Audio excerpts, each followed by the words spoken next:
Welcome to my channel Bharti's kitchen. আজকে আমি একটা নতুন রেসিপি বানাবো, দেখে নাও কি বানাচ্ছি। প্রথমে আমি এই ডাঁটাগুলো কেটে নিয়ে ধুয়ে রেখে দিয়েছি। এই উচ্ছেগুলো কেটে নিয়েছি, সবগুলো ওয়াশ করা। রাঙা আলু কেটে নিয়েছি, বেগুন। মশলার মধ্যে একটা শুকনো লঙ্কা, একটা তেজপাতা, একটু আদা কুচনো, পাঁচফোড়ন আর সর্ষে। আমি সর্ষেটা দিয়ে দিচ্ছি, এটা বেটে নেব। প্যানটা বসিয়ে দিয়েছি, আমি এবার সবজিগুলো সব ভেজে নেব, সর্ষের তেলেই ভাজবো। বেগুনগুলো দিয়ে দিলাম,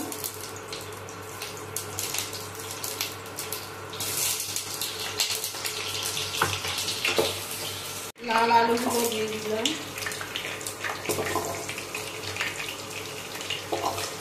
উচ্ছেগুলো দিয়ে দিলাম,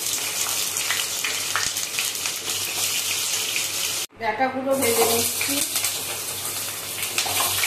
ভাজা রেডি। আমি এবারে রান্নাটা বসাবো। প্রথমে এই পাঁচফোড়নটা দিয়ে দিলাম, শুকনো লঙ্কাটা দিয়ে দিচ্ছি, তেজপাতা আর আদা।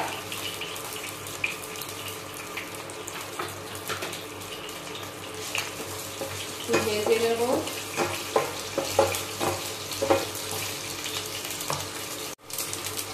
এটা যখন লাল হবে, একটু গন্ধ ছাড়বে, তখন আমি সবজিগুলো দিয়ে দিচ্ছি।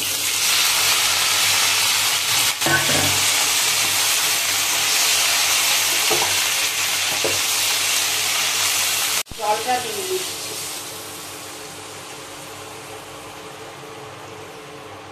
প্রায় শেষ। সর্ষে বাটাটা এবার দিয়ে দেবো। সর্ষে বাটাটা দিয়ে দিচ্ছি। রান্নাটা আমার শেষ, এবারে নামিয়ে নেব।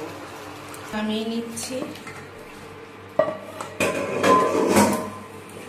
শুক্তোটা আমার কমপ্লিট। তোমরা বাড়িতে বানিয়ে খেয়েও, খুব সুন্দর হয়েছে।